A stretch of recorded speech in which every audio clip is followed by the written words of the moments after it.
I can hear you, Sylvie. Okay, Yeah, I freeze. here.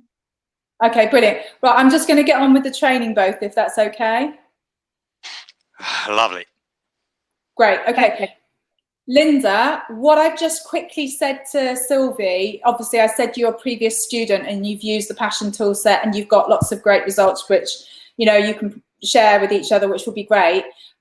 Sylvie hasn't got the book. Sylvie, did I invited you on Facebook? Yeah. Sylvie's Yes. on the Facebook group, but he hasn't got the book as of yet, which is fine. And he's going to see all the slides today. And what I said to him, Linda, just before you came on, was there's two sides, like two main components to Passion. And I said there's channel WBB, which is your Who behavior beliefs, and retuning how you get your results, or at least how we think we get our results. And then the Passion toolset, which is an acronym for all the obstacles that would stop you from getting those results. So you use the book as a reference daily tool set whenever you're stuck, because the answer will be in the P or the A or the SS. Is that a good description, Linda, would you say? Absolutely. Right. Yeah, it's got a treat in store coming when you get the book, Sylvie. Absolutely. Yeah, brilliant. Okay, so I'm going to now share the screen. Fingers crossed, here we go. So everybody stay where you are. Share screen.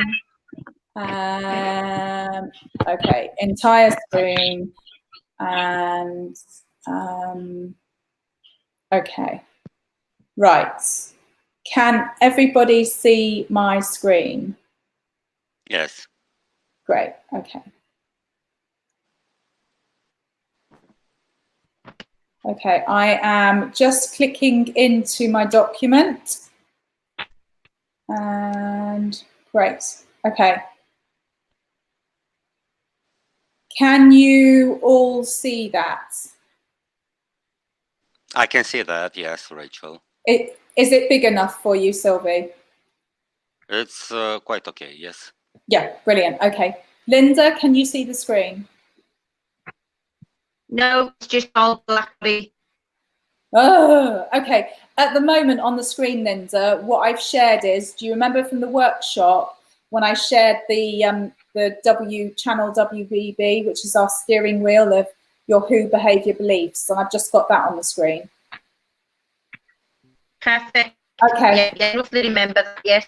Okay, I'm just going to continue. So, Sylvie, the important thing for me here personally, when I started coaching, sort of, where are we, 6-7 years ago, and when I did my coaching diploma with Noble Manhattan, I was reading a lot and hearing a lot about all you've got to do is set your vision, set the affirmation, you know, like you can see on my board, put the words out there and you'll achieve it. Whatever you believe, you can achieve it.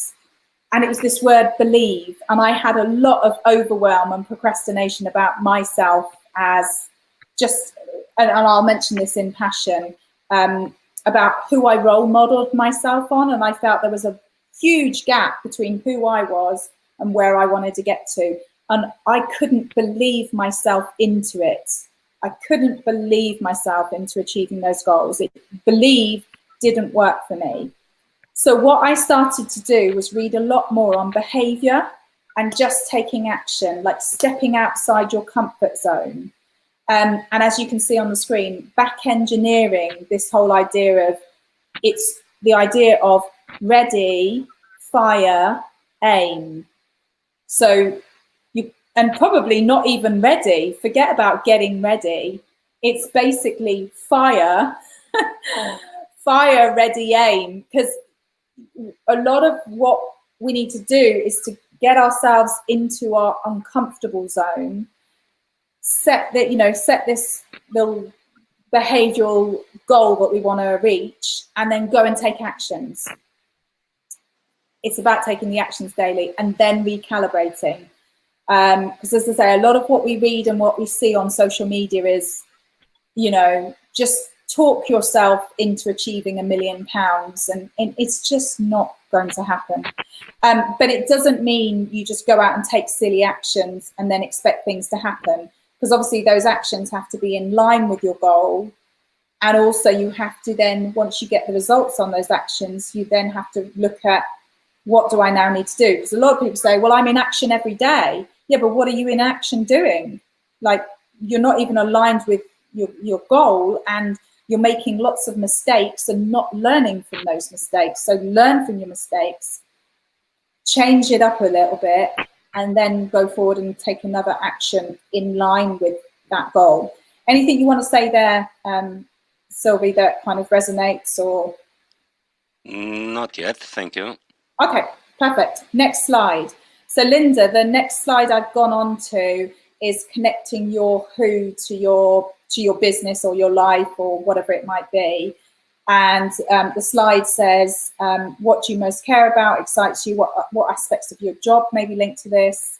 And then it also says the most successful business people do what they do because they have a burning goal to improve something. Then the money follows, then the success follows. So they're aimed at that small stretch goal, and then everything else follows with it. It's not a case of doing it because people have told you, because you want to get the money. Or can you still see the screen, Sylvie? Because I think an email. Yes. Yeah, great. Okay, brilliant. So that's what it says, Linda. Can you still hear us? Are you there, Linda? I'm not sure if she can still hear us. Okay. Has she said anything on the screen, Sylvie? Because I can't see. Let me see, because I switched to full screen. Yeah. Okay. I just hope she. Nothing. I cannot see anything in the chat box. Okay, we'll let her come back in. So this here, Sylvie, is so once you understand you're kind of setting behavioural tasks, you then kind of ask yourself, okay, so what is my vision? What am I doing? What are we all doing? And this slide I put here because it's so important, and you hear a lot of it in training that you go to, where people say, just go out and set a goal, and and they get you all excited about it, but then they don't really link it to a way of getting and achieving that goal. So this is important here, that we just step back and we go. And for me, I'm just looking at my screen and looking what's in. Linda's just said something. Did she say I can still hear you? Okay, fine, right. Okay, 2 seconds, bear with me, Sylvie. Yeah. I'm just switching off my machine in the other room whilst it's going to beep. Right, Linda's there. Hi, Linda. Okay. Hello. Can you see me now? We can. Yay, great. Brilliant. It asked me, okay. Sorry, it went off and it invited me back on again, so apologies. No worries. We just moved on from the slide of who, behaviour, beliefs. And I just said to Sylvie that for me, it was pointless even setting my beliefs, because me trying to talk myself into something was just not working, because I had so much overwhelm and procrastination that it was not working. So I had to focus on belief. I had to focus on behaviour, small little daily behaviours, and just taking action. You still there, Linda? Yeah. Mm-hmm. Okay, great. Yes. So we're now. Can you see the next slide, Linda, which says connecting who to the business? I can't see any of the slides, unfortunately. I think the timer's on, so it's maybe an internet issue, but I can see you three and hear you two rather, and hear you. Okay. So fine. Okay. All right.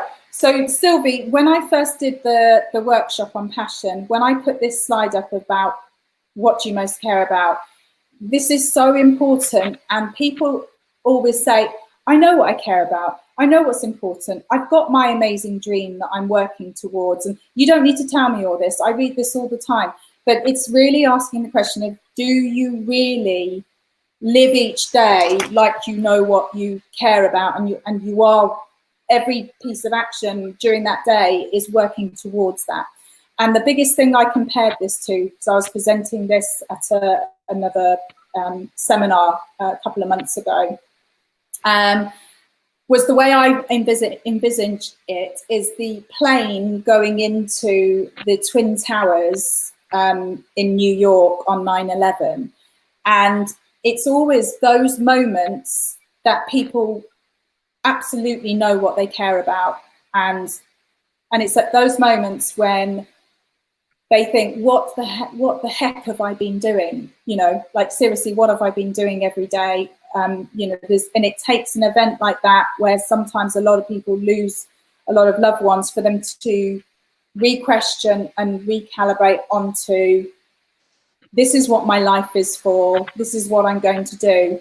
And it's like having those shock moments. And then a lot of people say they get to their deathbed and they wonder what they've been doing with their life. So you may hear things like this in training courses where they say, you know, really look to see sort of where your goal is, where your vision is.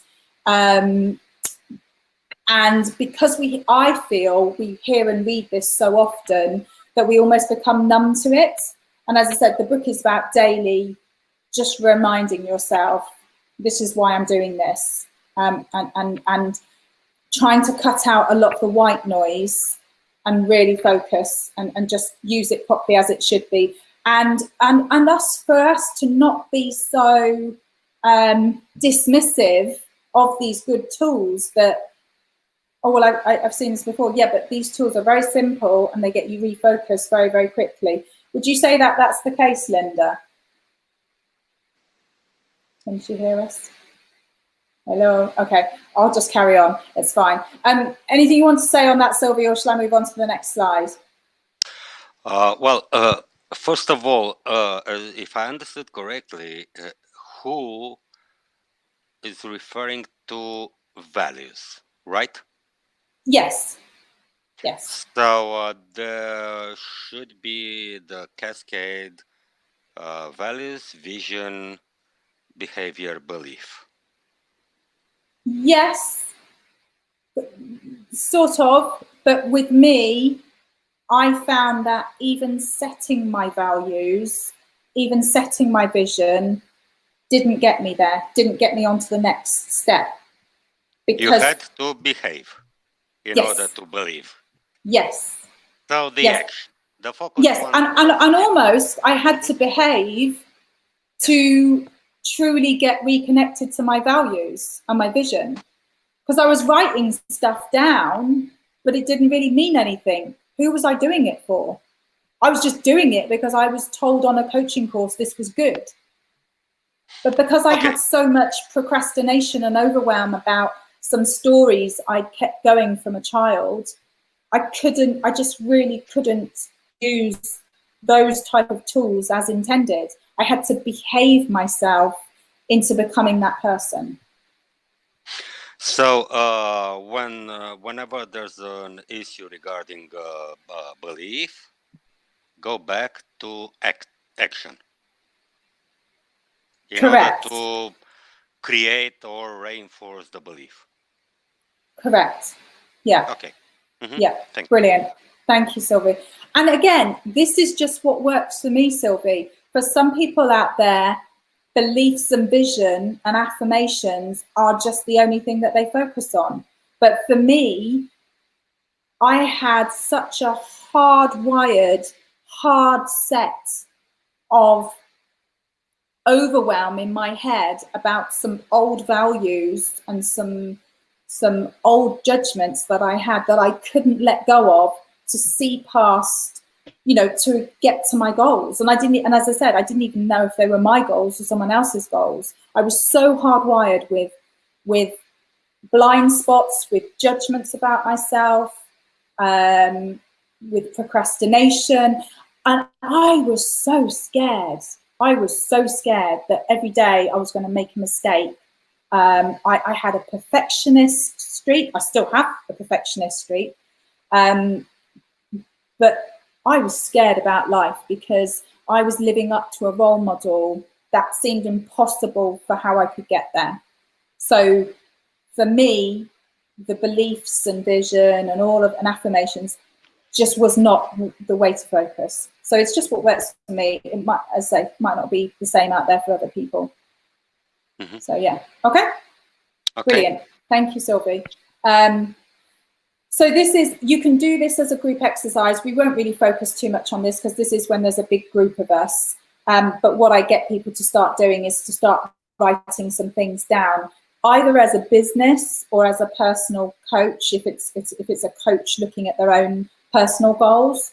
So for themselves or for their team, I get them to look at, and for you now, also to ask you now, Sylvie, if you can start to think in your head, and if you want to maybe write these down as notes, please feel free, is asking yourself, you know, right now, Sylvie, and Linda, if she's listening, you know, for your team at work or for you at home or for you as a training coach, what is working, what's not working? So starting to get that gap analysis, you know, and as a team, either individually, and what's maybe a challenge right now. It doesn't have to be a massive challenge. It could just be a small challenge, and start thinking about that. And then this is where I go on to the slides, getting people to start writing stuff down on their who. So like you say, your values, some people don't know this. Like when Linda first came on, and I'm sure she'll be happy me saying this, she was like, I don't even know who I am. I've lost touch with who I am. And not everyone's like that, Sylvie. Some people come on very much knowing who they are, but there's just maybe a little, you know, obstacle in the way, which is what passion helps you tune into. So, but for some people, you know, it's either they don't know this, they can't answer their values, they need to reconnect with their values, they just maybe need to recalibrate it a bit or whatever. So this is just a useful exercise to do, even if we've become numb to this and like, don't tell me what to do, I know all of this. But just relook at this, what you care about, you know, maybe in your life, your home life, your family, your business, your team, why you do what you do and what's missing that could supercharge any of those roles. So it's just refocusing on that. Then another exercise is then looking at what behavior and habits and types of action does the person that you aspire to, so this kind of, this gap here of what's missing that could supercharge you to that small little goal.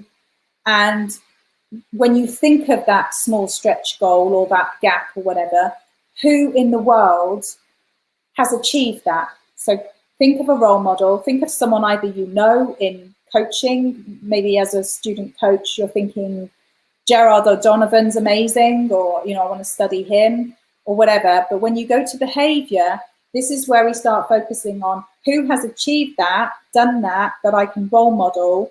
I can look to see, you know, how they've achieved it, and just really focusing on those goals that you aspire to be. So the behavior comes first. Yes, you look at your who, but if you're stuck on your who and really stuck on, well, I don't know what I really value, move straight onto behavior, and behavior will get you there, because it's like, what is the type of behavior that those people I aspire to? What's the type of behavior? And start with that and start doing that. And you'll behave yourself into understanding the values and the beliefs. Now, with the beliefs, what's really key here, for me, when I look at beliefs, I don't really look at, you know, what are those amazing aspirational beliefs I could have?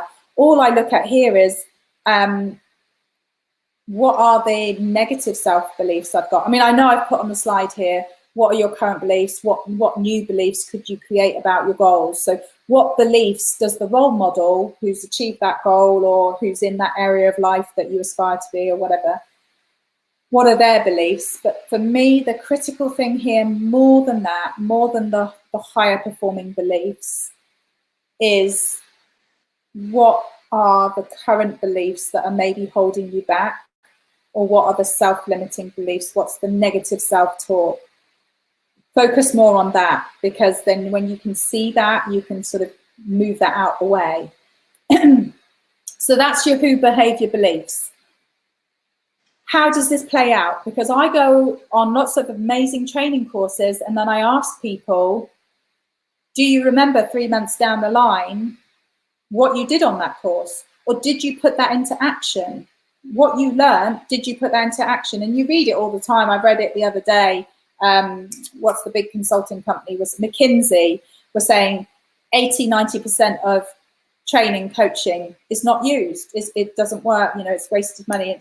And then I read another article in Harvard Business Review, amazing article by a guy called, and I can tell you his name, by a guy called Chris Westfall, and it was in Forbes. Amazing article because it was all about the action, action. So this is what I say to people: come on my training course, come and do my tool set. But the most important thing you do, if anything, to take away from this is set a daily behavior. So what's your stretch goal? What's that little bit of where you want to be or where you aspire to be?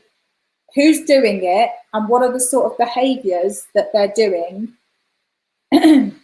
Now, what can you do on a daily basis? Hi, son. What? I saw it. Yeah, it disappeared. It's fine. He loved it so much, he was excited. He's going to go do his daily behaviors. But what small little 5–10 minute action can I take that will get me to being that person? What do they do? What can I do like what they do? Like they might not read any emails before 12 o'clock.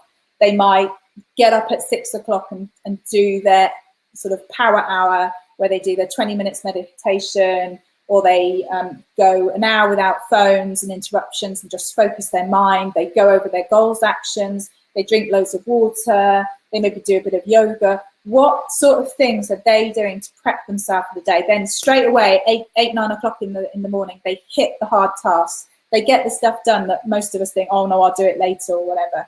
They do it so they know that they will get no distractions. What are they doing? So here I've given you an example, and it doesn't have to be five things. Oh, Linda's just said the behaviors really do kickstart everything instantly. They did for me. Great. If I just say thanks, Linda. Right. So looking on this, Sylvie, this is all I would ask you to have a look at doing. I'm sorry, I'm trying to move my screen so I can see you. Right, there we go. And it doesn't have to be 5 things, and it just set it so it's easy. We've got to set ourselves up for success, not failure. So someone who wants to lose weight, they know that tomorrow morning it will be raining and it will be cold and they won't want to go, and they know they won't have washed their gym stuff. So what they do behavioral wise is they put their freshly washed gym stuff right by the bed. They also put a picture of themselves right by the bed of them when they were really fat or something and they didn't like themselves. They maybe also put in front of the bed a beautiful dress that they know they looked amazing in.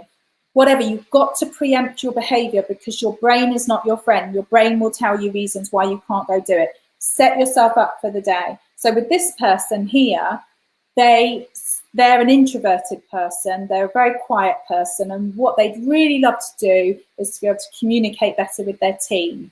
So, and you can make your own personal goals, and then at work you can also make team goals that you all want to achieve. But anyway, this person's individual goals was, how do I become more communicative with my team? So the 5 things they said, and this can be 1 thing for you, 2 things, 3 things, they said, number 1, when I come into the office, I just say hello to the team and I update them on my actions. Now, for an introverted person to go around each team member and update them on their actions, that's a push, that's a stretch goal, that's uncomfortable because they don't want to talk to anyone. They want to put their head down and get in their computer. But this is something they want to aspire to be, and they're connected with this goal. So they have the motivation and they're setting their daily action. Another thing they could maybe do is take regular breaks, go to other people's desks, or they could take lunch with someone that they don't know. That's a real stretch goal. Or they could go to the water butt in the afternoon and make a point of speaking to someone at the water butt and just asking them a question on what job role they do. Always remembering to daily listen and repeat back to each person. So it could be any one of those goals, but that is going to help them achieve it, because that's a stretch goal. Anything you want to say there, Sylvia, or I'll move on to the next slide? Not yet. Good. Okay. Thanks. Right. So, oh, hang on. We have gone. We are there. Right. Okay. So, again, start to think. If you want to write something down, it's fine.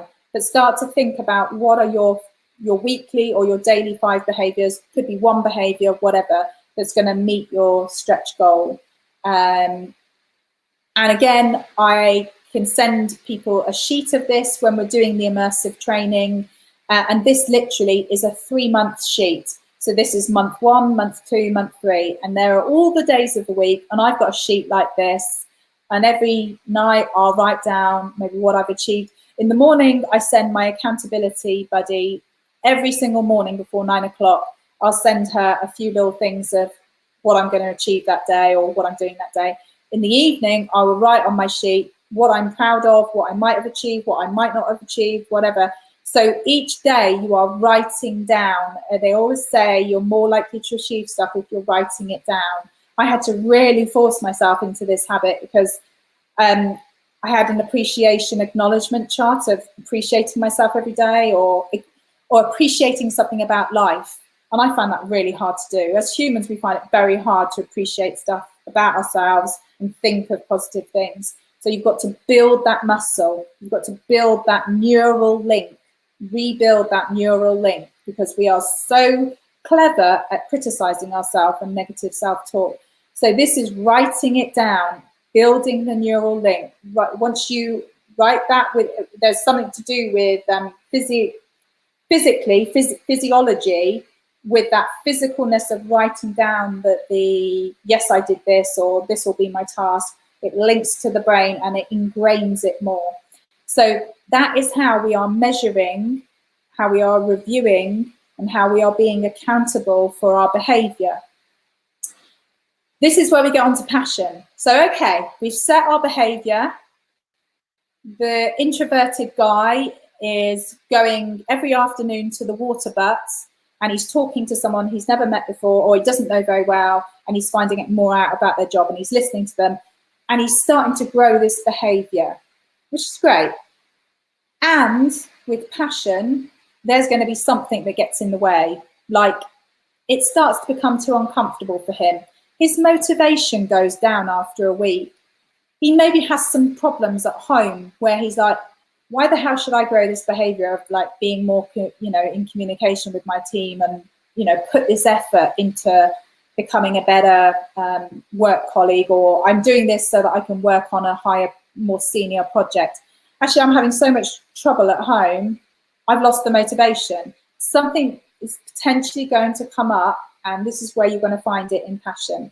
So in passion, I'm going to give you some common themes and where the right brain and the left brain start fighting with each other, because your right brain is imagining, oh, I'm going to be this amazing communicative person and I'm going to get that project because I'm going to show that I've got the motivation. And your left brain says, no, you're not, because you can't be bothered. You've had enough. You're having stuff go on at home and you lose the will, etc.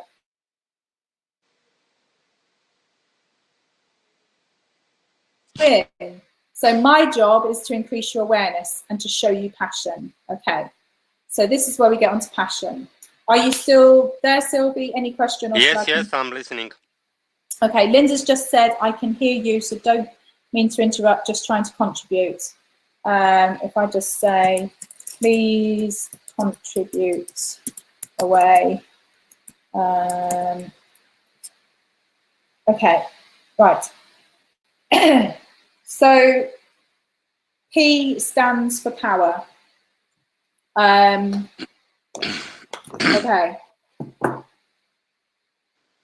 Can I ask you, Sylvie, when you hear being a powerful person, what do you think of? Able to be independent, to decide for yourself, to take care of your loving ones. Yeah. To have a real focus on the priorities with your loved ones, etc. Yeah. Linda says in control. And traditionally, power is this idea of this very you know, statuesque, domineering person, I'm powerful, and this association, oh, she says in control of yourself. Yeah, totally agreed, Linda. But traditionally in patriarchal society, in a very masculine-based society, you know, and they say a lot of women have had to become quite masculine and quite sort of domineering in their approach. Traditionally, a definition of power is to overrule and to overpower somebody and to dominate somebody, you know, maybe to speak over somebody, to stop somebody, to use force. And for me, the version of power, which we're beginning to read a lot more about and hear a lot more about in leadership articles, is a bit similar to what you said, Sylvie, you know, is having that focus, is what Linda's saying, being in control of yourself. And Linda's saying internally charging yourself while maintaining equilibrium. And then you can see it on the book, Sylvie, this light bulb plugging himself in. So for me, being powerful is being able to understand where your source of power comes from, and to know that your source of power comes from here and not from out there. And previously, a lot of the time, my source of power would come from others, from their opinions, from their validation, which is, you know, quite a normal thing. But to know that if we're going to be, Linda's just said, I love the daily calibration tool, using it constantly. So, you know, to be a leader, we need to be able to, before we even walk into a situation or a meeting, we need to be able to have internally charged ourselves, got all the power that we need. So that's by taking care of ourselves, mentally, physically, wellness, etc. So that when we go into an environment, into a room, we can serve people and we can give power to them. And when you get very in tune with your own power source, power starts to become endless, because you know how to recharge yourself. And as you start to give and give more to the environment and give more to the world, it will start to give back to you. So it starts to become this kind of, you know, circle of life, or whatever you like to call it. When you understand Mother Nature, you try to go against Mother Nature, that's a whole other, you know, it's like trying to go against gravity. So basically, if you're a leader, when I say go against Mother Nature, what I mean by that is, if you're a leader and you go into a room, you start shouting at people, trying to control them, thinking you're powerful and you want to be able to control people to get a response, that's not going to go so well for you. And that's not a powerful way of being, because you know it's about the most powerful people I've seen, and the most people with charisma are the ones who walk into a room, who, you know, look everyone in the eye and listen, and then ask a question last. They always say, most powerful leaders always ask the, you know, question last. Wait to hear what everyone else says. And, you know, and for me, that's a hard thing, because I always want to speak. But learning to remember to listen to what other people need, and, you know, to be able to acknowledge that when you understand people and they understand you understand them, you make a fantastic leader. But we can't do this. We can't do any of this unless we're fully charging ourselves. So this is what power is about for me. It's beginning to understand where you're giving and taking energy. Are you taking energy all the time? Are you constantly needing validation? Needing people to say good things about you? Not liking negative feedback? Being hurt by negative feedback? Not being able to continue unless you hear back from that person? Get an email, get a phone call. Linda's saying it's inner confidence and respecting yourself and others. I agree. She loves this chapter. So you're not draining the environment. A master gives them themselves, is humble, they remain untriggered. That's a real hard one, and that's one I'm still working on very, very much, because I get triggered. I'm quite an impulsive person, and I have to remember to stop. You know, although you might be firing up here, remember your impact. And this is not because I want to be submissive or be controlled by others. It's because my values are caring about people, and I want to impact them positively. I really do. I'm motivated to do that. So I'm not trying to be submissive, but I care about others, and I have to remember a balance with how I express myself. So they remain untriggered. They understand they are the environment. You literally create the environment when you walk into a room. And also a bit of I'm bringing a bit of military speak in here about the army and the services. This is your watch, and no one goes down on your watch. So it's having that pride that even if you go and work in a company, it's not your company, you don't get shares in the company, you don't get a bigger salary, but a real proud leader knows that I will give 100% of myself because this is my watch. I am leading this watch, and no one goes down while I'm on this watch. And that pride, and that's why so many military people come out and start coaching in business and corporates, because they've got this, it's been inground into their neural pathways about this, you create your environment, you're very proud, no one goes down, you really act as a team, kind of compassionate team, but also one that's willing to play full out and do the uncomfortable. Their watch, and to be a master, you role model and you seek to positively impact. So that's power for me. Anything you want to say on power, Sylvie? It's okay. Yeah. I agree with what you say, and with Linda as well. So yeah. Great. And also some of power, but this is probably going more into the next letters, which I'll go into, but some of power is also about vulnerability as well. An ability, when I say humble at the top of the slide, sometimes humble enough to and to have this vulnerability to be honest about, when you're leading people, they don't expect you to have all the answers. So it's that humility to show a softer side and to be vulnerable, but to still lead. You can still be a strong leader and be vulnerable. So Linda said, powerful people understand themselves and the world around them. Yeah. And that's a quote in the book. Okay. Brilliant. I will now move on to the A. Okay, so authenticity. So this is all about your values, recreating them regularly, recalibrating them, changing them, tweaking them, because we do slightly change as we go along. Always use these principles to guide you, what you do inside and outside of business. So this bit here for me, the most important bit, and I want Linda to share something on authenticity because she loves authenticity and she's used this tool a lot. This kind of authenticity hit Linda a lot at the beginning, and it really got her kick-started. But a big thing here for me is always having that clarity in who you are and what is your value in this situation before you commit to things. Because I see a lot of people going about life, I hear conversations, I see things on social media where people are resenting businesses, government, people, families, loved ones, because they, then they're resenting others because they feel they're beholden to others. They feel they've got to do something for their family or for their business, but no one's making you do anything. No one's got a gun to your head and saying, you must do this.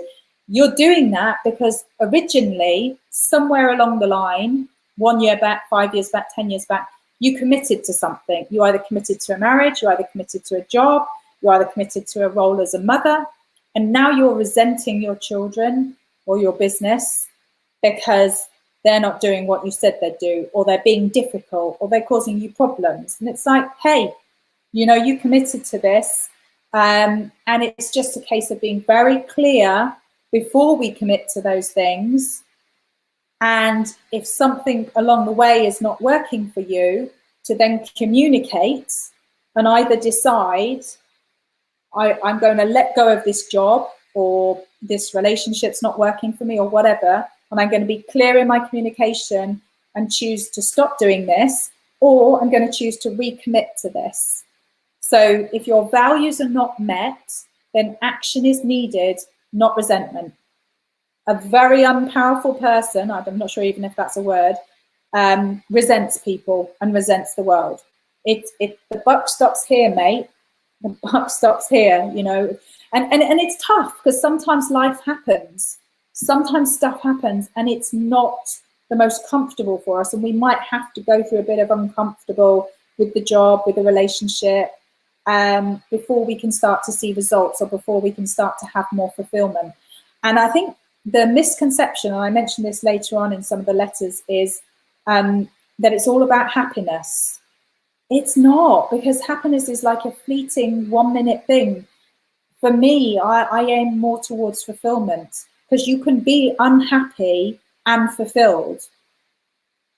This is really key for us to get. You can be unhappy, a little bit unhappy, but you can still be very fulfilled because you know you're serving a bigger purpose. You know you're serving a bigger goal. You know you've committed to something, and you know you might have to be unhappy a couple of times or be a bit uncomfortable or work a bit hard or things go wrong, or sometimes in those moments where you're making a leadership decision in your family, in your business, in your goal, and you're questioning yourself, am I doing right here? But trust that gut, trust that goal, trust those behaviors, and just keep taking the behaviors. And I had a situation like this just yesterday and just a couple of weeks ago, and it's so uncomfortable, but I'm fulfilled knowing that I am that powerful person. I'm sticking to my behaviors, and I'm sticking to my actions and my values. And that sometimes, to be that leader, we won't get that validation back. We won't get that, yeah, you're doing a great job, you know, and it's tough and it's overwhelming. But this is where authenticity comes in, and knowing that I'll stick with it and not to resent that or not to give up. Don't give up. As Winston Churchill says, when you're going through hell, keep going. Now, Linda's just said, authenticity really helped me realign with my own values. They've become lost in my current work. Once I realized why that was, it really helped me change my behaviors quickly. Now I will question situations and people. If I don't feel right, it's great. If it's against my values, I ain't doing it. So yeah, so she'd become lost in her current work, and she just realized that she was lost and why that she was lost. And it really helped me change her behaviors. So she was just able to kind of realign with her work and see that she was a bit lost, and she just clarified everything. And then that allowed her to change her behaviors, take more control, become more powerful about herself. And yeah, I love the fact that Linda, she always questions situations now and people, and she's always recalibrating. I love that about what she does. So yeah, I'll just say thanks, Linda, because I'm not sure if she can hear me. I'm sharing what you say. Okay, right. Anything you want to say, Sylvia, or shall I move on to the next letter? I'm good. Okay, she can hear us, that's fine. Right, okay. So the next letter, Sylvie, is say what you're going to do. And it's like, this seems so obvious.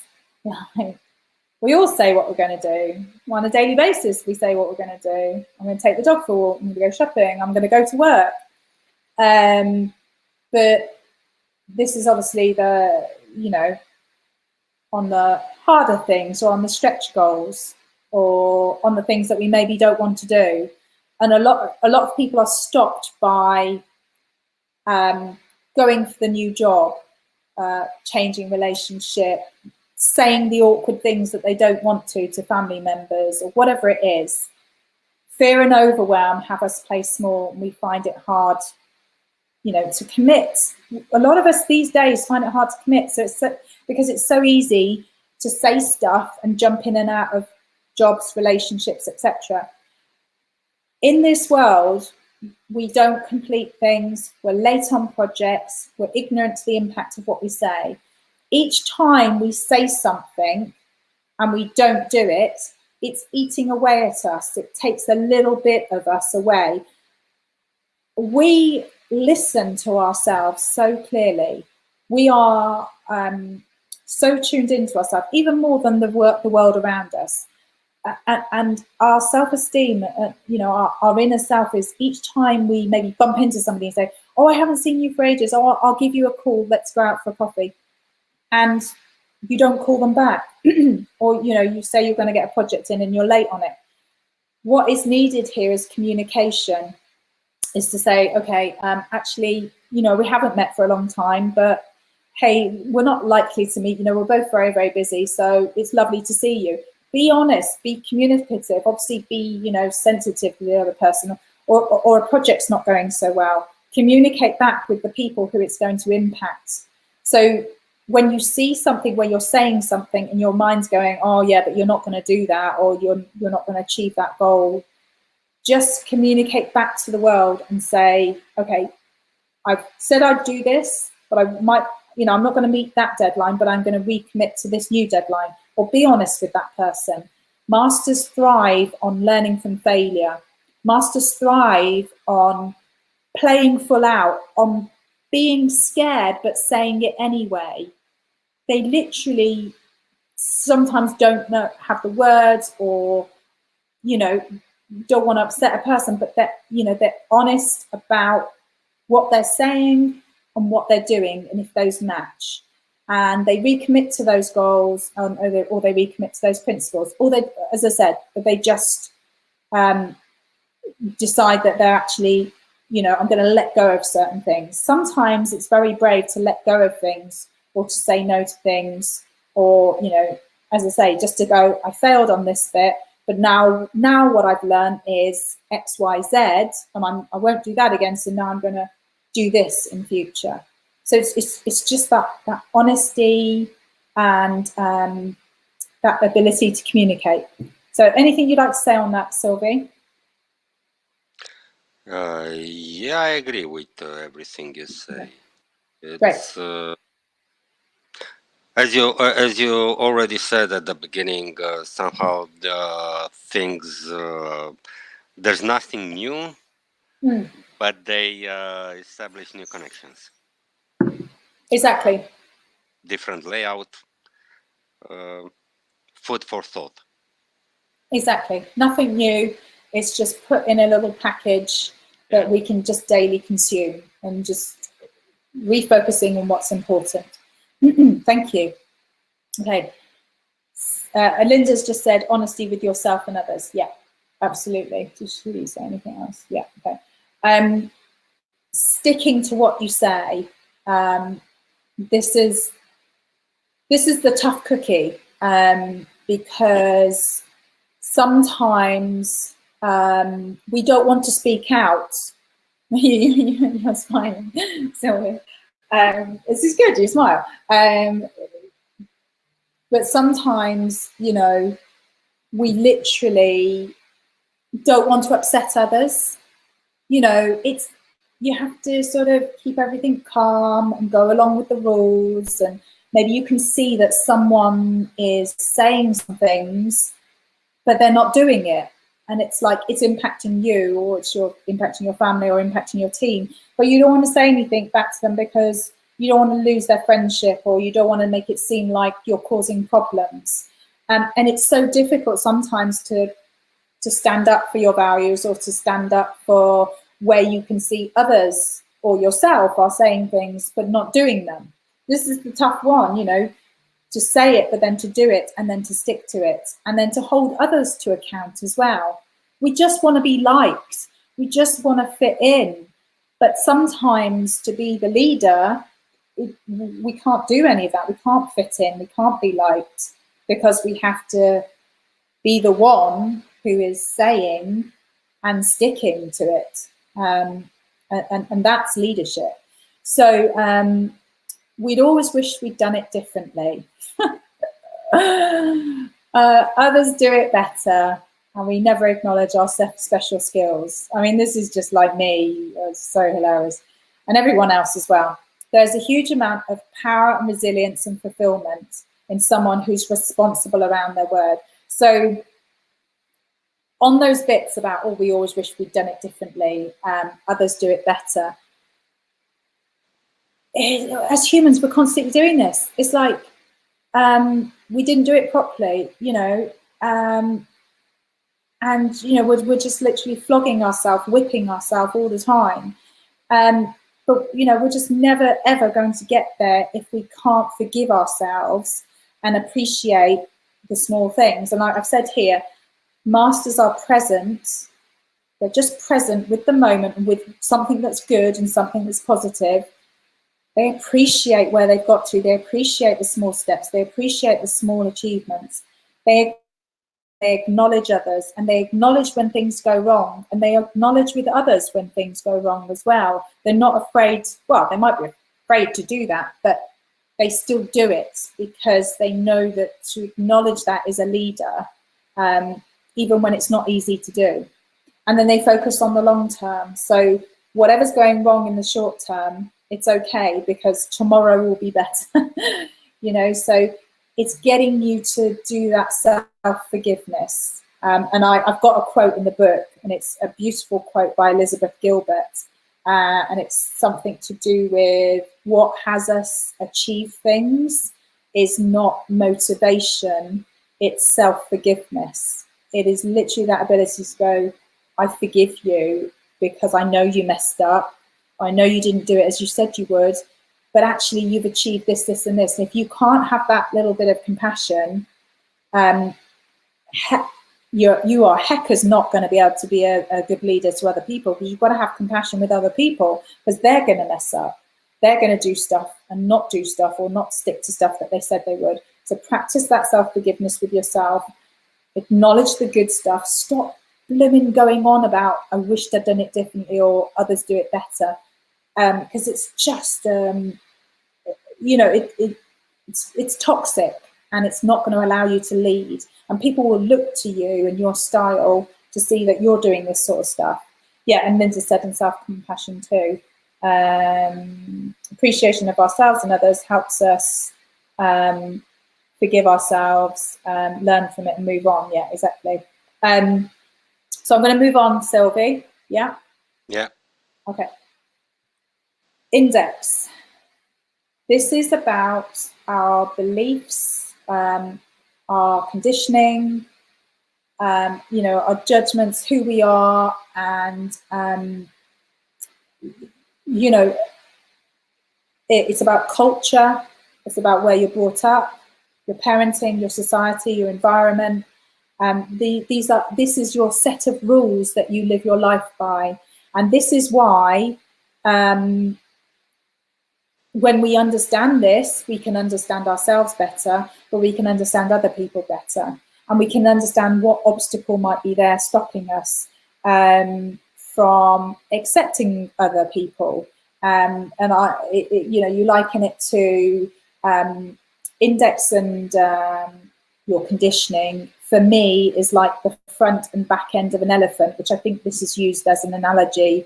I don't know which author or writer it is, but and I think I heard it in Noble Manhattan as well.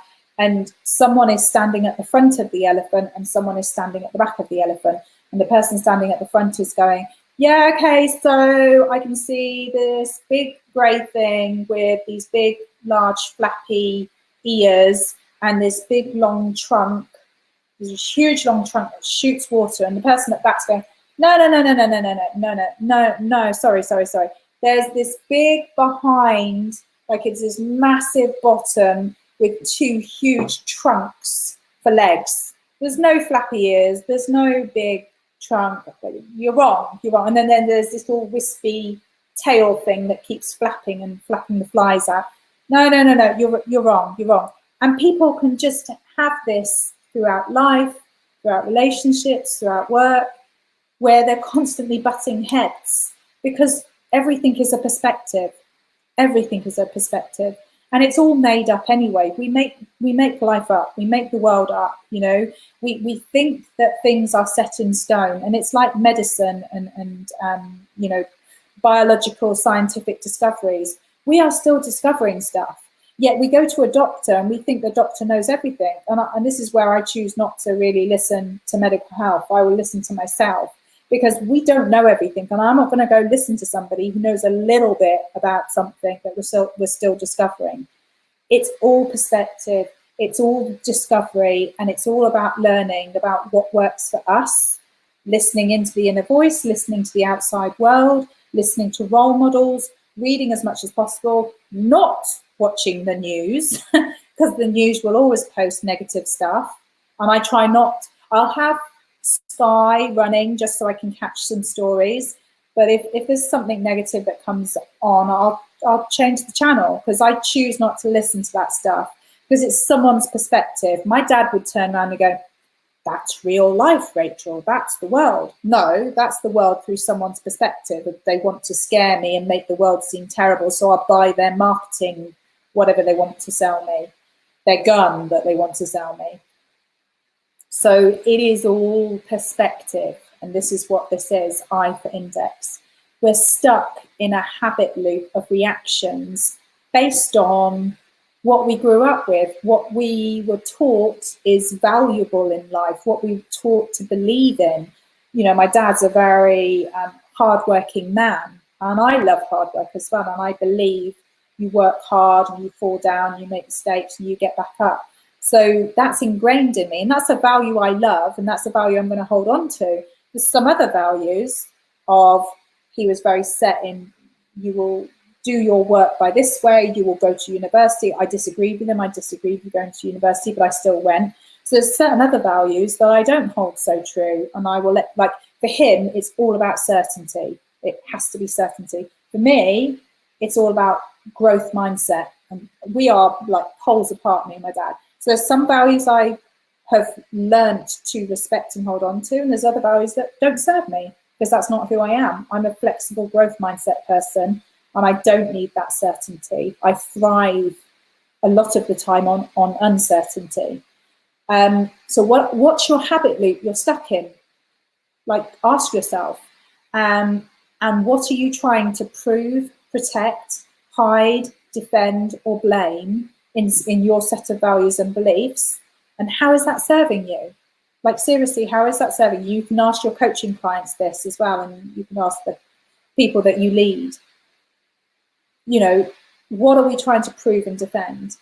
But ultimately, it's not actually going to work if we're constantly trying to protect our values.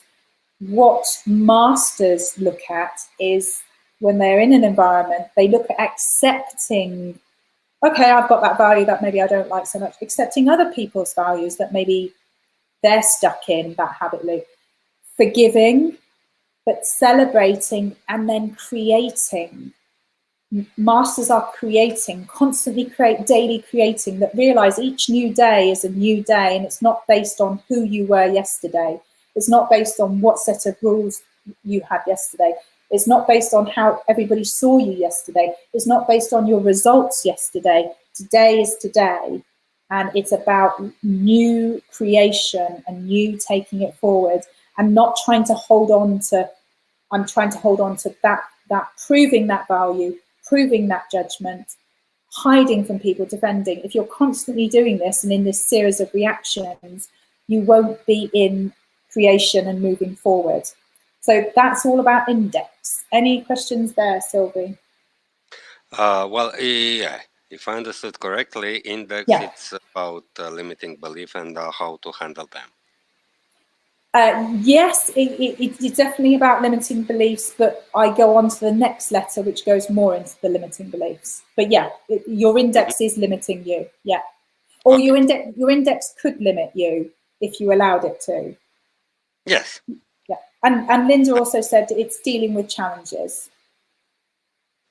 It's just understanding for me, and also you and Linda have your own interpretation of what Index is. And that's absolutely fine. It's whatever works for you. But for me, Index is purely understanding that I have these set of rules that are kind of written into my neural pathways, and you have these sets of rules, and Linda has these other set of rules, and we all have different sets of rules. And it's about respecting and seeing what are your rules, so I can listen and understand from your rule sets. And we can understand each other better, and I can understand myself better, and I can choose to start maybe recalibrating my rules and changing them if I wish to, and you changing your rules, but ultimately us having respect that your rules are different to mine, are different to Linda's, but we can still communicate and collaborate.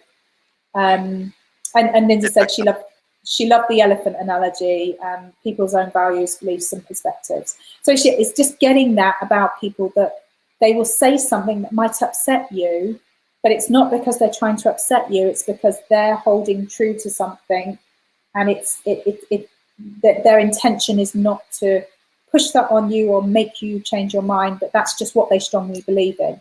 And then it helps us to collaborate more. So that for me is what index is. Yeah. Okay. Just checking the room. Yeah. Okay. So moving on to the O, and we're moving on to really good stuff here, stuff that's going to get us more to higher achievements, higher performing habits. Okay. O is obstacles, but actually for me, you need to take the S off obstacles and make it obstacle, because there is only one obstacle in the world. Yourself. Okay, so negative self-talk defeats most people. And I think they say fear is a lot more powerful emotion, human emotion, than happiness or joy. Yeah. Fear, this is fear. Fear gazumps joy. This is joy, this is fear. And fear is constantly winning over joy and happiness. We are so fearful. Well, that's natural. That's normal. Yeah. Because fear helps us survive. Yeah, survive.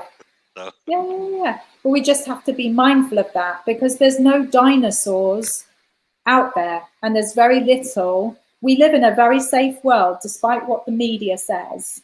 We live in a very safe world, and there's some lovely people out there, and there's not people who are going to shoot and kill you all the time. I mean, it happens, but we are very fearful naturally, and we have to learn to be aware of our fear and to discipline our fear and to discipline our disappointment, because we are very disappointed creatures a lot of the time. And I've written this on my phone because I was kind of going through a bit of this a month ago. Discipline your disappointment. For goodness sake, you've got to start being very strict with that disappointment and fear, because we feel it, and then it holds us down, it stops us. We then question ourselves, we question others, because we're so disappointed all the time. Start being more joyful and compassionate and fulfilled. And it's tough, because sometimes we can't think of things to be compassionate or fulfilled about. Well, try being compassionate and fulfilled about that you're living, you've got people who you love, you can breathe, you can walk, you can love, you've got a roof over your head, we can hear each other, we can see each other, I can breathe without my body hurting. Do you know what I mean? It's so we've got to keep going back to the simple things, because we used to appreciate the simple things, but now, because we've created a world full of material goods and wealth, we're so distracted by achieving all of that. So 100% negative self-talk defeats most people, literally. We can't be with ourselves, we can't be with shame, we can't be with scarcity, we're always lacking stuff. Like I said, fear, disappointment, comparison. How many people are going on Facebook and Instagram and looking at all the other pictures of people? Oh, she's so pretty. Oh, he's got loads of muscles. Oh, he's so rich. Oh, they're so successful. It is rubbish. They're putting out the good pictures. There's all the bad pictures they're not showing you. Comparison transfers in our relationships. So whatever we're feeling here, we then put it on other people. So if we're disappointed with our son for his results, we put our disappointment on them, rather than going, hey, what's going on for you? How do you feel about it? Where do you feel how can I support you better? It's, oh my gosh, what did you do? Why did you do so badly in the exam? I can't believe you went and did that. And it's all about our own self-esteem going, moving that onto them. You're not going to have a very successful or effective relationship if you're constantly putting, as I say, your negative self-talk and judgments. And then masters learn this compassion and empathy always. And that is how you what do they say? Empathy is the antidote to negative self-talk. Empathy, that's it. So if you've ever got negative self-talk, be empathetic, have some empathy, have some compassion for yourself, and then have some compassion for other people. And that is the only way we're going to get through this, of the self-forgiveness. Okay, just let it go. It's not perfect. And this is the only way we'll get through that fear part, is empathy with people. So that is obstacles, which is the big one for people when they're getting stuck with their constant self-talk in their head. Anything you want to say, Sylvie? I'm good. Okay. And the last one. Woohoo! Linda, can you hear me? You can hear me, but okay. Can hear you. Linda, how much do I love navigation? Yeah, I can hear you. How much? Yes. How much? You can see. You do. I love it. I love navigation. I love this one. I love it. I love this one because, do you want to know why I love this one? Because this is the moving, is it? Well, I'm going to guess. I don't know if I've actually told this, but it's about the moving forward. The navigation is getting through all of that moving forward with everything that you've just come to realise. Is that right?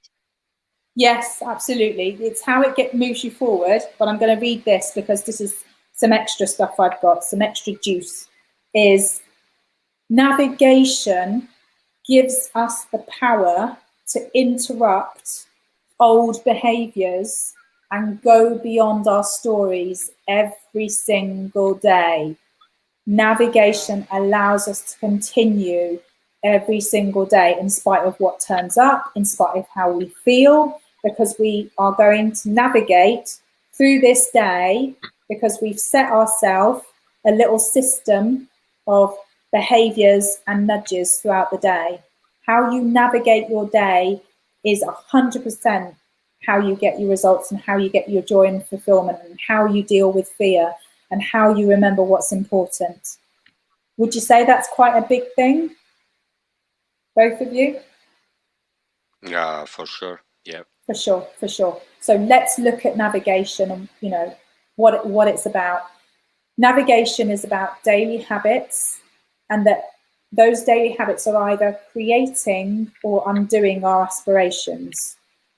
Hopefully you see that, because how we are each day and what we set ourselves as a task and what we commit to as a daily higher performing behavior, which I've showed you in the WBB. I showed you how to set a higher performing behavior, which was that list of 1 to 5, depending on how you want to do it. And it's how you're directing yourself, your personal culture, your business culture, is because you're setting those high performing behaviors. Masters either stay awake, because some people don't set goals. There's people like the what's he called, Jay Shetty, the mindset monk. He says he doesn't measure stuff, he doesn't set himself goals, but all he does is he stays awake, and he does that by committing to getting up at like 4 o'clock in the morning, doing some meditation for 2 hours, then doing some prayer for 2 hours, and then he does 2 hours reading, and then after that he then goes into the community and spends all day teaching in the community. Doesn't have himself some goals, he's just remembering to stay awake and stay aware of what's important to him. But some coaches and leaders do measure, and I've showed you a way to measure. And some leaders just are all about focusing on successfully controlling the small, bad psychological habits that keep us below our potential. So when I say those, it was going back to what I said to you, Sylvie, of the person who doesn't have their sports kit washed, the person who doesn't have their umbrella to go because they know it's going to rain tomorrow and they know they need to jog in the rain, or the person who maybe is on a diet but still keeps hanging around with all the people who eat the cakes and the sweets, and you know, they hang around with all the people who are overweight and not motivated. You know, they are doing the small things that are keeping them below their potential, as opposed to controlling that and putting themselves in an environment where they're hanging around with healthy people. They're hanging around with people who love talking about yoga and exercise, or they make themselves every lunchtime go out to the park and go for a walk, or whatever it is. They successfully control it because they put themselves in those types of environment. The person who maybe gossips a lot, take yourself out of that situation and go and put yourself with positive people who talk about things, who talk about positive things, who maybe share books they've read, who maybe go to conferences on mindset and positive affirmations or whatever. Start successfully controlling the small bad psychological habits. Yeah, you are literally looking at how you are breathing life into your day. So this idea of creating or undoing your aspirations. Aspirations means literally breathe life into. Breathe life into. And I love this. Judith Glaser, who unfortunately died this year, she's a coach in conversational intelligence. You need to go look her up if you don't know who she is. She is amazing. By the way, I'm recording all of this, so if you ever need to go, I can point you to YouTube so you can go and see this recording again, Sylvie. But she talked about what are aspirational conversations you can have. And for me, what are aspirational behaviors you can do today of how you breathe? Literally, you are breathing life into your actions, into your behavior, into your goals, into the people you meet. What are creating or undoing that in your day? So, as I say, even though navigation, and I'll show you in a minute, Sylvie, I will flick through some of the daily tasks, because when I do the immersive course, as Linda will know, I go to a second set of slides which gives you examples of daily tasks that you can go do that help you achieve your power, that help you achieve your authenticity, that help you achieve what you say you're going to do: stick, index, obstacles, navigation. So I give you 2 or 3 sets of exercises that are examples, and there's some in the book as well that you can go see. So navigation is about having those systems, those nudges, those tools, those exercises that you can go do 5 minutes a day, and as I say, set yourself out a system that you know is going to keep your mind on track, keep you focused on what's important, and breathe life into your goals. And that's it. That's the tool set. Linda, do you want to say anything, or Sylvie, do you want to say anything? I'm waiting for Linda. I don't know. Linda. Oh, I could say plenty, as you know, and obviously I haven't done the workshop, being part of it, and the pilot thing, and having the book. It's great. I think once you get the book, Sylvie, things will be a lot better for you, because it's great. You can just opt in and out of it. You know, I started off working on authenticity, which changed things massively for me really quickly. Really helped me get perspective. Now I'm working on power. The minute these things kind of click with you, it really does. It just sets you off. You don't really have to think much about it. It's just great. So I don't know what else to say. You're going to have fun working through it, I'm sure. Yeah. Thank you. Brilliant. Thank Thanks. you. As I already said, establishes new connections, new thinking patterns, new thinking ways, puts old stuff in new perspective. Yes. Yeah. You gain some new perspectives. Yeah. Yeah. Brilliant. Thank you. So, Sylvie, before you go, and obviously, what I'd like you to do after we've shared the tool set, it doesn't matter whether you have the book or not. I mean, I'd like you to have the book, and you can just pay shipping, and it's up to you. But you've now got, an idea of what the tools are about, and you're now in the Facebook group. So now you can maybe start to ask people some questions on how this plays out. I could probably send you a couple of the slides so that you've got something to remind yourself of. But yeah, just have a play with it, have a think about it, how it relates to you in your coaching, your training, you know, being a student, and share some things on Facebook if you want to ask about it, because the only way you can start to learn a new tool set is by starting to put it into your life and start to use it in your life. So I'd like you to use it in your life if it's going to be of benefit to you. But obviously, you know, it's your choice, and you're in the Facebook group, so please do have a look at a way that maybe you could use it, or maybe you could ask some people in the Facebook group, what are ways that, give me some examples, guys, of the way that you've used the tool set and what results you've got, just so that, yeah, you can look for yourself if you want to use it in your life. So, yeah, is that all right, Sylvie? Yeah. Thank you. Okay, yeah, so thanks. Start with the Facebook group, and then let me know if you want to get the book and, you know, pay the shipping, and let me know if you want me to send you, say, I could send you, like, I could take a screenshot, or you can even take a screenshot. If you go on YouTube when I share this training, just take a screenshot of this, and then you've got all the definitions of what power is. But this is an example, Sylvie, of all the different exercises and tool sets and nudges that I give people when I do the immersive 3-month training.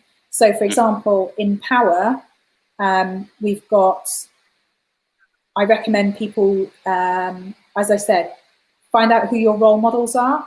And here in my role models bibliography, I've got about 400 authors, speakers, TEDx speakers, coaches, and I've categorized them. So these are people I've read and who've inspired me and who've motivated me to take actions and who I've learned from.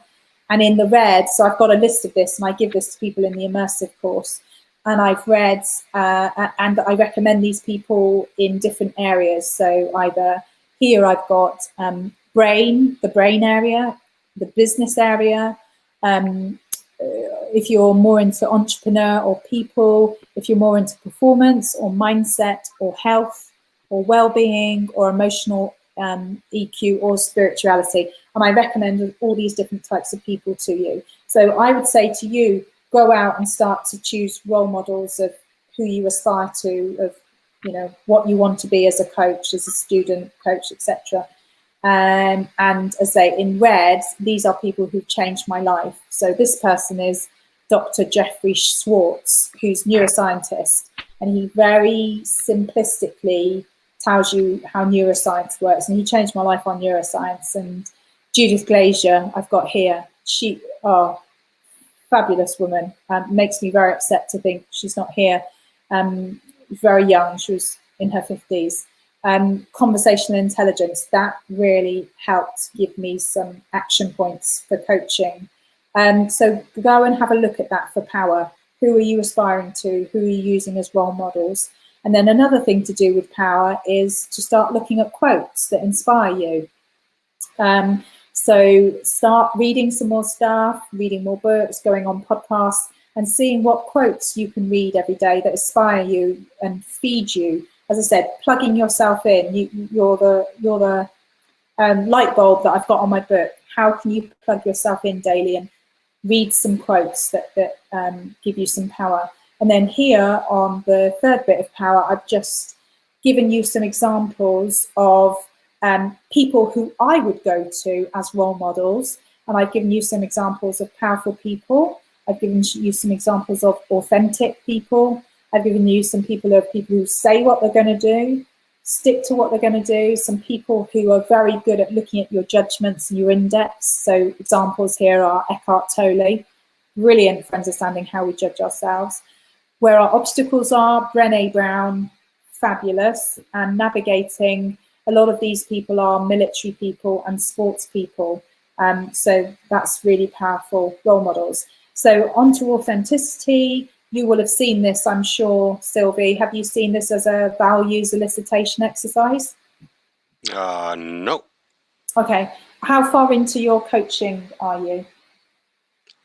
Well, I've done 7 modules out of 10, so Yes, I've learned about value solicitation, but I haven't seen this layout. Yes, yes, it's slightly different, But you understand the concept is that you ask people what's important to them. The concept is the concept. Yeah, brilliant. So I've just put this as an example for people who don't understand what a value solicitation is, just so that they can understand that this person has listed a load of things. But I think here they've said they've put 8 tallies, as in. Oh, sorry. Yeah, I recognize right now because it's the comparison step of the value solicitation. Yeah, great. Yeah, yes. I'm familiar with this. Brilliant, yeah, because eight times here they said it was more important than any of the others, and then here 7 times. So their top one is hobbies and focusing on their own skills and their enjoyment from quiet time fishing, and then 7 times they've said quiet environments are very important to me. What's important here is this person likes quiet environments, and then on the other authenticity bit, what you can do in a coaching scenario is get a person to come up with like their own personal mantra of what's important to them. And their personal mantra is enjoying life whilst creating structured environments for considerate people. They like structure, they like quiet time. Whereas the company they work for is all about building a fast growth business that's adaptable to uncertainty and change. And it's all about dynamic and resilience, and which is completely different to this person here. So it's understanding, where your values and your own personal mantra are not meeting other things. So yeah, I'm sure you come across all of that. Linda has said,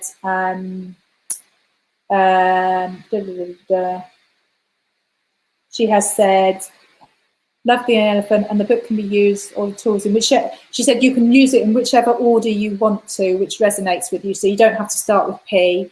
And she started with the A. She said the workshop tools can be used as well in whichever order is best, dependent on your current situation. The Facebook group will provide support and networking with others, and sharing stories, experiences, and successes. And she said she finds that very positive. So thanks, Linda. And so these are just examples. I've shown you the authenticity and how you start to resonate with your authenticity. This is how I use as an exercise to say what I'm going to do. And I have an accountability buddy. So by 9 o'clock every morning, I will send her a message. And sometimes she answers me, sometimes she doesn't. And then if there's something I haven't achieved, I'll say back to her, I said I'd do this and I haven't achieved it all. She'll want an update from me of how my meeting went or whatever it might be. So it's good to actually choose exercises where you can speak words into reality and breathe life into them. So that's one thing of saying what you're going to do. Another thing of saying what you're going to do, and I think I've got this in the book, is 5 questions I give people to focus on their daily intentionality. So and these are really very 5 key questions. And it's, am I confident about what I'm doing right now, my next task, what I've got on, this immediate situation? What is my intention every minute? What is my intention here? Am I trying to prove something? Am I trying to put someone down? Am I trying to judge someone? Am I trying to look better than them? Am I trying to satisfy the need of validation? Am I, why am I trying to look good here? What insecurity do I have, etc.? Am I trying to win this fight? Am I always trying to be right? Whatever. Am I remembering to be present? Choose an anchor that will help you anchor. So I'm coaching someone at the moment in a London company, and I'm getting her to anchor herself in meetings where she writes down in a notebook what each person is saying in the meeting and what might be their intention, and writes her own intention down. So it helps anchor her. Think of behavioural, real things that you can do. Some people flick an elastic band on their wrist. Say if they're nervous talking to people, they might flick an elastic band to calm themselves down. What behaviour can you do to anchor yourself? Name something you like about yourself daily, and am I being proactive am I always remembering to say, what more can I do here? Not what does the world owe me? What can I do? Okay, so this happened. What can I do? What can I do? And being playful versus reactive. Don't react. Look to see how I can play with this situation. And then, so those were saying what we're going to do. This is how we can stick to what we say. This really helps me, and this is underneath my stairs as I go up to bed. I had to find the right place in the house because I kept forgetting. So I had to move my behavior to suit me achieving it. I used to put this on my board behind me, always forgot. I had put it on the fridge, always forgot. And then I put it under the stairs and I see it as I go up to bed. So I always see it. And so I know I have to write something down. Successfully controlling those low psychological behaviors and, you know, just really making the world work for you. And what was interesting, when I first started doing this, I couldn't think of things to say, like I said to you earlier. I just couldn't think of things to be, I found it hard to think of things to be appreciative of. I mean, how crazy is that? I mean, how crazy is that? You know, I've got a very fulfilled life, very proud of my children, very proud of what I do with them, very proud of myself, what I've achieved. I live in a lovely house, I live in a lovely area, been very fortunate with my family, etc., etc. And I just couldn't think of the smallest things, and now the smallest things pop into my head as the day goes by. Like I'll see a piece of blossom fall in front of me as I'm walking to a meeting, and I just think, wow, that is so beautiful. You know, because you start stretching the muscle, you start building the new neural pathway because you're starting to practice it. All about the practice. So that's how you help yourself stick to things, because you're acknowledging more and you're appreciating more and you're more in that positive mindset. Therefore, you're more likely to be motivated because you're keeping yourself in the positive mindset and setting up an environment that allows you to achieve those long-term goals.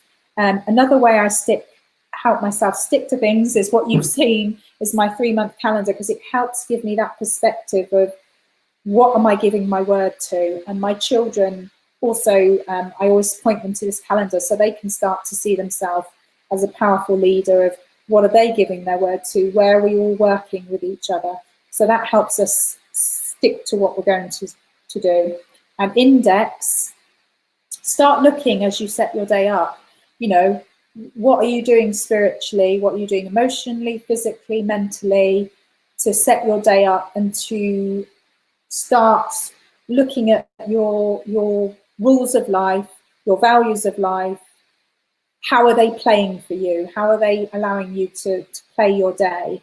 And looking at these different aspects of what will help, you know, focus on the values that are going to get your higher performance. So this helps support those values and identify the values that are going to serve you for the day.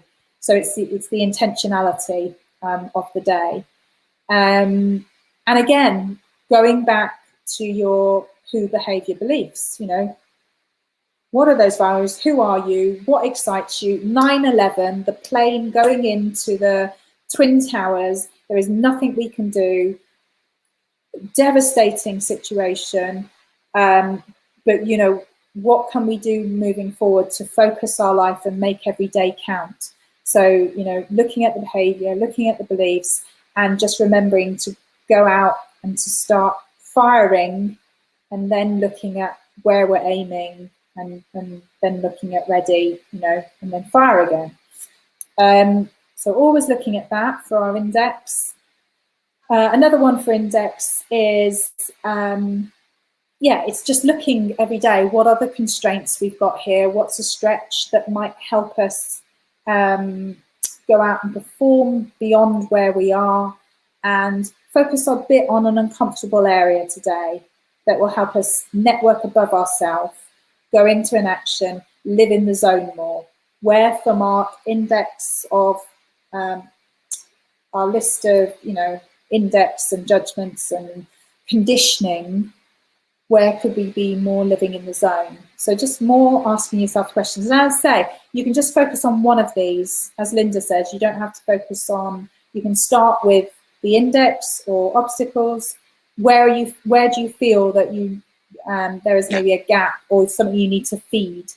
Another one, so that was index, yeah. So on obstacles, some really great questions to help with that negative self-talk. What am I grateful for? Label the negative emotions, just label them. You don't have to do anything with them. And then just decide on something. Stop procrastinating on decisions. So label what's holding you back, be with it, don't try to change it, just be with that emotion. Because when we try to fight emotions, I shouldn't be feeling sad, or I shouldn't be feeling disappointed, be with that you feel disappointed. Okay, so today I feel uncertain or disappointed.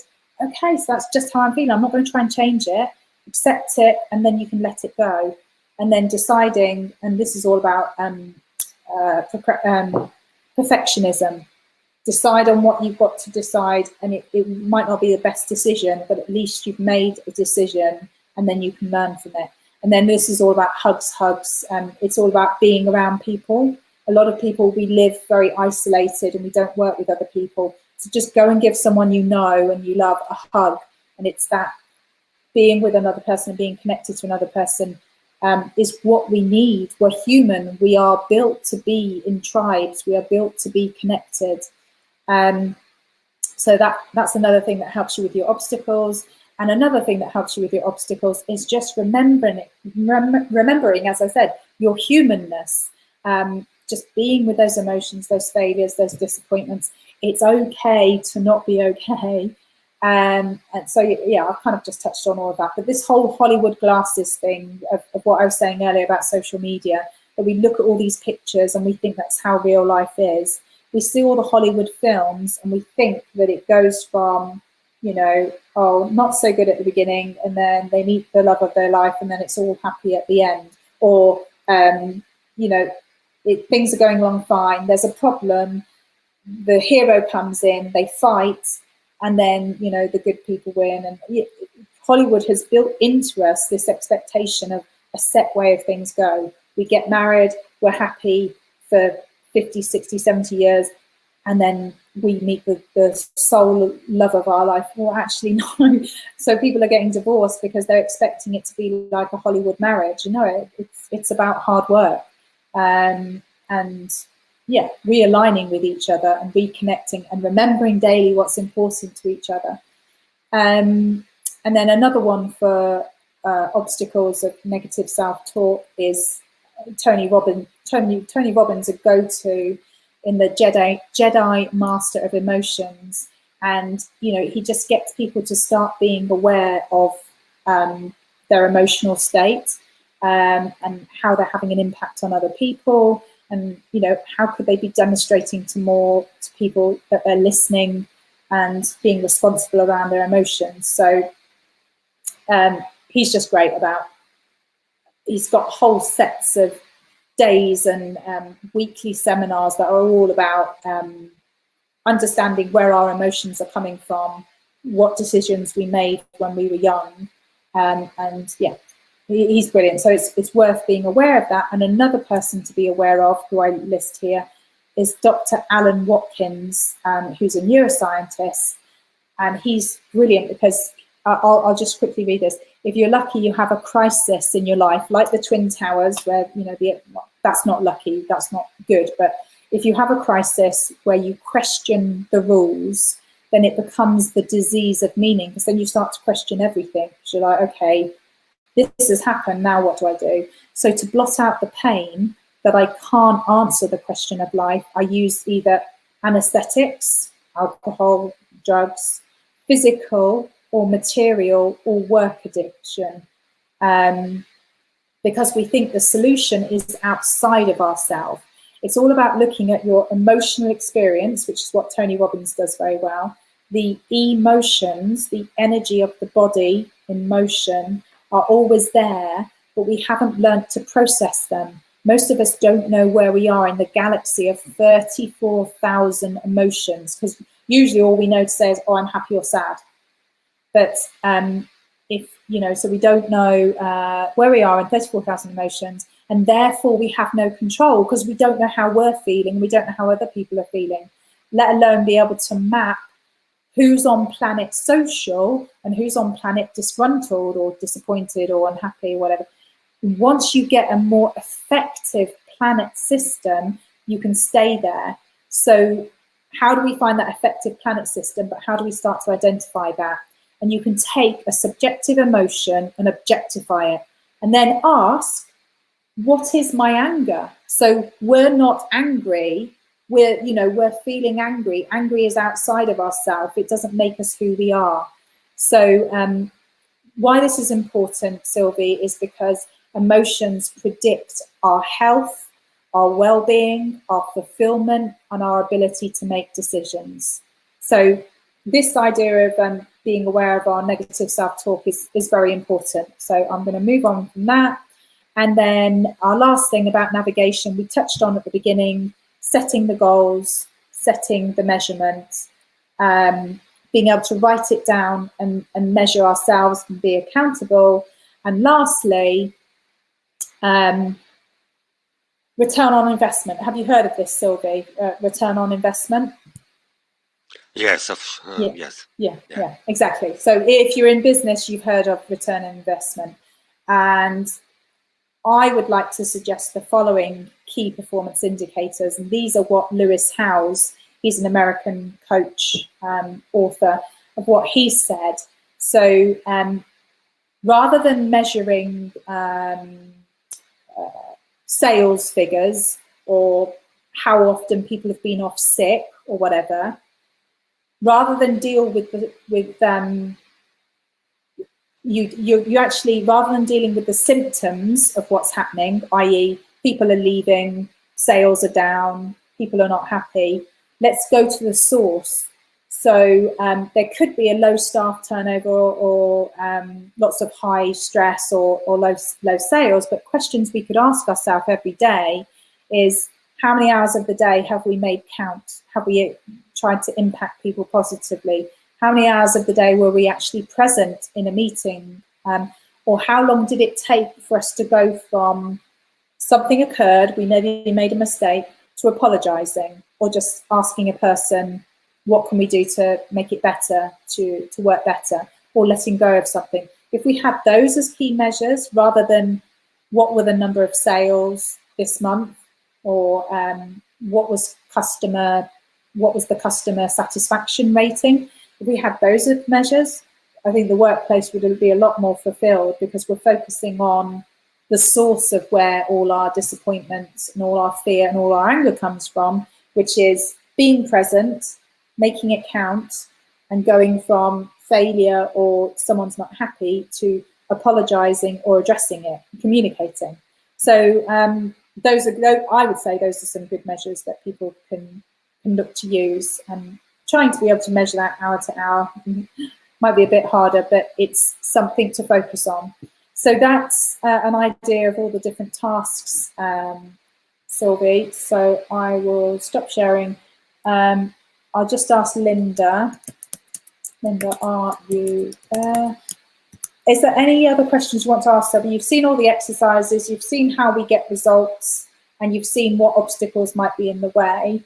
Is there any comments you have about the tool set or questions?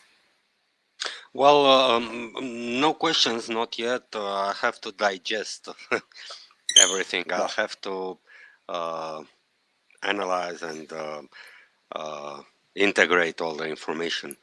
It was quite interesting and useful for me. Right.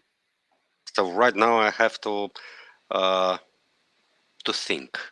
Yeah, sure. Take it away, digest it, see what resonates with you, see what might be useful for you to use, etc. And I think the best way with this is to think about where in your life could you implement it, or what small goal could you set yourself and use some of these tasks on? And just, I think the biggest thing is setting yourself one behavioral challenge per day that, you know, in the morning, I'm going to make sure that I have all my personal stuff or exercise done, and I've revved myself up throughout, and then I'm going to hit the hard tasks first, or set that as a goal and see how you get on, or whatever it might be that might increase your performance. So anything you can take away from this is just one small behavioral goal that will allow you to become whatever it is you're seeking, whatever change, small change or increase you would like to see. Linda's just said, yes, here, no other questions. Great refresher. Good to welcome Sylvie on board. Apologies for technology and text. Yes, a lot to digest initially, but well worth the, it is a lot to take on because I've literally delivered the whole tool set to you. So yeah, it's definitely, as Linda said, it's worth the self-investment. So yeah, I think Sylvie is typing something. Yeah, brilliant. Okay, so that's it for me. As I said, Sylvie, best thing with this is to interact with the Facebook group. But is there anything else that we can provide you, or you would just leave it there? You take the tools away and see if you've got any questions later. Lovely. Thank you very much, Rachel. Thank you for your time. You're very welcome. Inspirational time for me. Oh, thank you very much. Thank you, thank you, thank you. And thank you. And Linda's just said welcome and best of luck. So thank you so much, Linda. Yeah, and she's just said use Facebook. Definitely use the Facebook group. You know, even if there's a question you want to ask Sylvie about coaching and training, because a lot of the people on the group have done Noble Manhattan training, and you know, are trainee students or qualified coaches, etc. So please reach out. They're a great resource. And yeah, let us know how you get on. It's lovely to meet you. Thank you. Thank you very much. See you, Linda. Bye, bye, bye, bye. Bye.